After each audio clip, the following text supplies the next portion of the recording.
상상이 실제가 되는 일은 참으로 대단한 사건이다. 인류 문명이 그렇게 만들어져 왔고 우리도 그 덕분에 누리는 호사가 많다.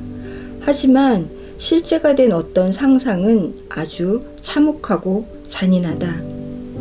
악마와 결탁한 힘으로 빗자루를 타고 밤하늘을 날며 어린아이들을 잡아 펄펄 끓는 솥에 넣어 끓이고 남자들은 기운을 다 빼앗아 죽여버리는 여자들에 대한 상상처럼 말이다.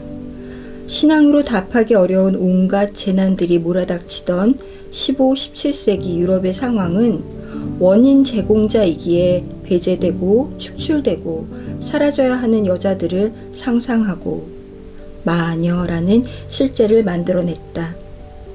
특히 지역적으로 보면 리더의 몽타주가 많이 배포된 곳이 해를 크게 입었다 하니 한 수도사의 뒤틀린 상상력이 너무나 많은 목숨을 앗아간 실제가 되어버린 셈이다. 암흑기라 불리는 중세도 아니고 인문주의가 부활하던 시점에 실로 어이없는 일이다. 1450년부터 200여 년간 대략 20만 명이 마녀로 기소되고 그중 10만 명이 종교재판 법정으로 보내졌으며 5만 명이 처형당했다고 한다. 문제는 마녀로 기소된 그녀들 자신은 정작 사는 동안 한 번도 스스로 마녀라고 생각해 본 적이 없었다는 것이다. 어느 날 갑자기 마녀로서의 정체성을 외부로부터 강압적으로 요구받았다면 기분이 어떨까? 당혹스러움, 공포, 혼란함? 베슈텔이 예시로 들고 있는 구체적 사례를 하나 옮겨와 본다.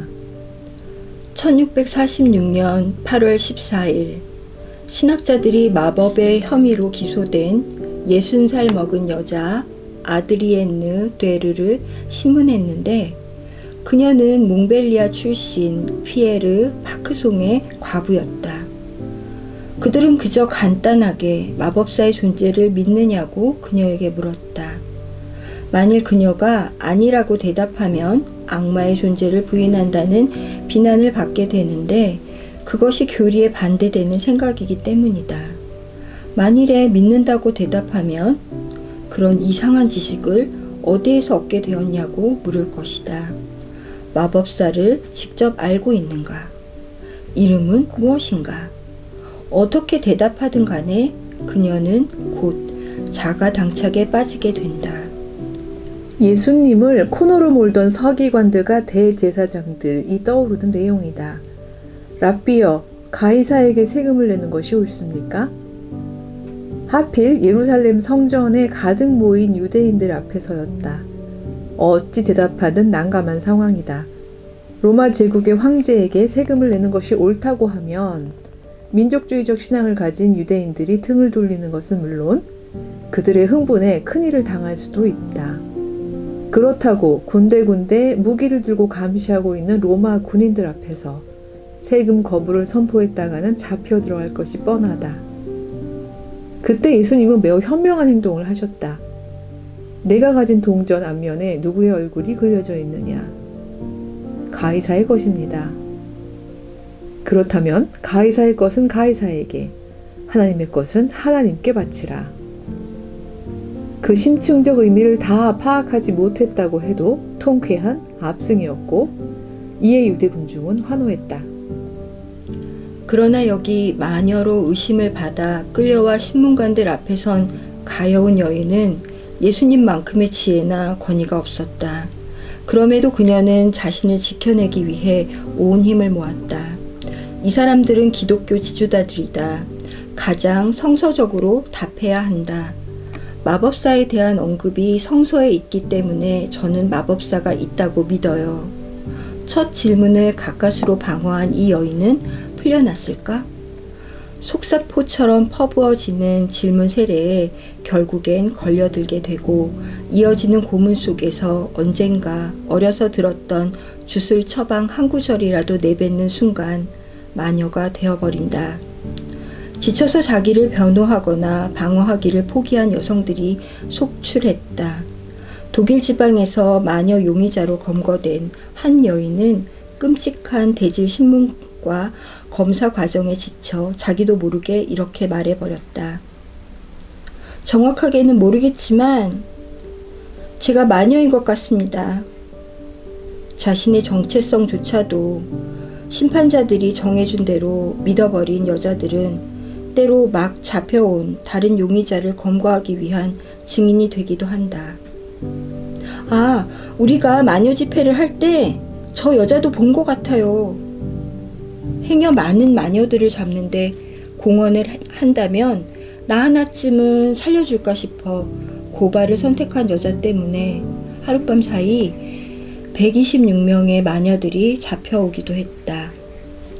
고문 장면을 묘사하는 것이 너무 끔찍하고 소위 문명인으로서 살아온 우리에게는 상상 이상의 일들이지만 한 마녀 용의자가 당한 처절한 고문을 기록을 읽어본다. 자기를 잃기까지의 잔인한 폭력이기에 불편해도 직면해야 하는 실제라고 생각한다.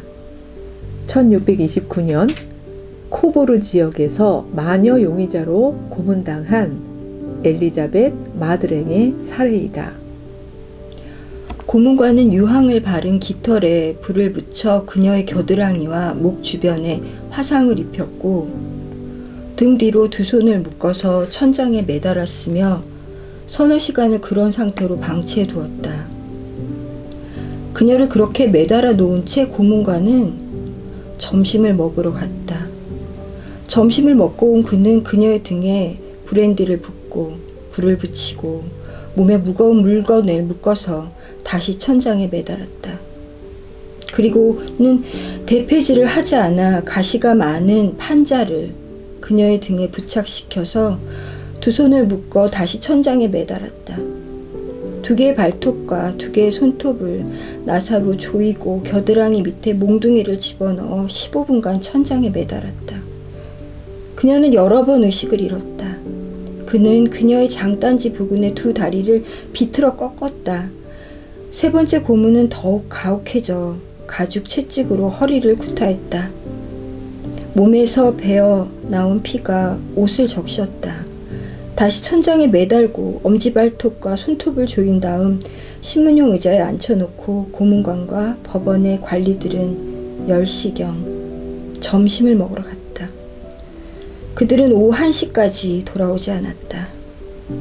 느지막이 여유롭게 밥을 먹고 온 심사관의 입에서 나온 말은 이랬다.